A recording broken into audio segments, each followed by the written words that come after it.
طاغوت عربی زبان کا لفظ ہے جس کے لفظی معنی بت، جادوگر، گمراہوں کا سردار ابلیس، سرکش، دیو اور کاہن کے ہیں۔ قرآن کریم میں یہ لفظ 8 مرتبہ استعمال ہوا ہے۔ شرعی اصطلاح میں طاغوت سے مراد خاص طور پر وہ شخص ہے جو ارتکاب جرائم میں، ناجائز امور میں اپنے گروہ کا سرغنہ یا سربراہ ہو۔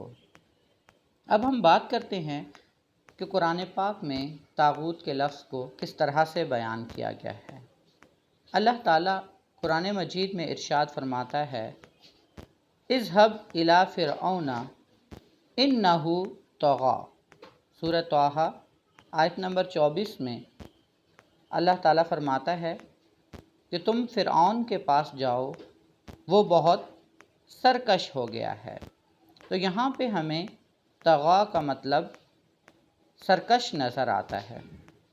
اسی طرح سورۃ النجم میں اللہ تعالیٰ ارشاد فرماتا ہے، وما زاغ البصر وما طغیٰ۔ تو یہاں پہ اگر ہم طغیٰ کا مطلب دیکھتے ہیں تو دیکھیے ان کی آنکھ نہ تو اور طرف مائل ہوئی اور نہ ہی حد سے بڑھی۔ تو اس کا مطلب یہ ہوا کہ یہاں پہ طغیٰ کا مطلب جو ہے وہ حد سے بڑھنا یا سرکش ہونا کے ہیں۔ جب ہم حدیث میں دیکھتے ہیں تو آقا علیہ السلام کا فرمان ہے کہ لا تحلفوا بآبائکم ولا بالطواغی، کہ تم نہ اپنے آباء و اجداد کی قسمیں اٹھاؤ اور نہ طاغوتوں کی قسمیں اٹھاؤ۔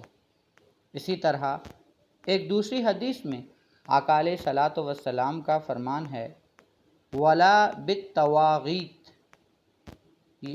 جو طواغیت کا لفظ ہے یہ طاغیہ کی جمع ہے، اور طاغیہ ان بتوں وغیرہ کو کہا جاتا ہے جنہیں مشرکین پوجتے تھے۔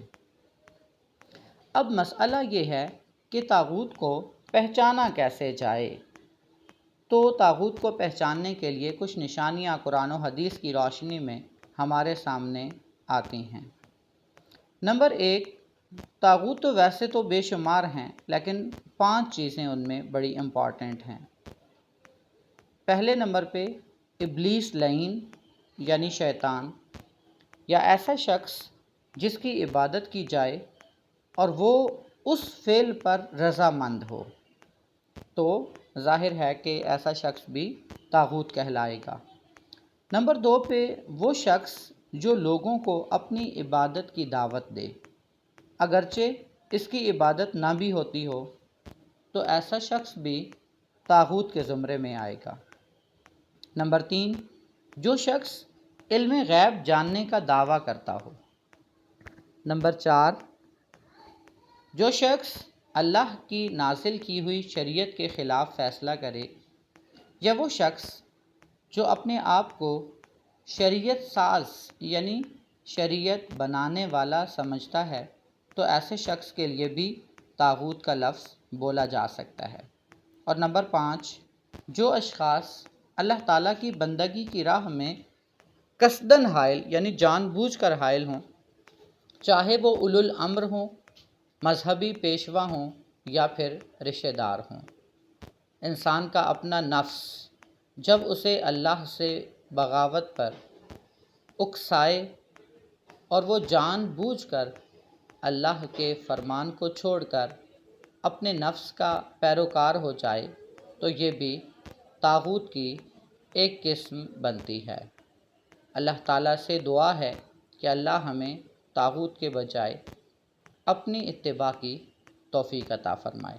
والسلام علیکم ورحمۃ اللہ وبرکاتہ۔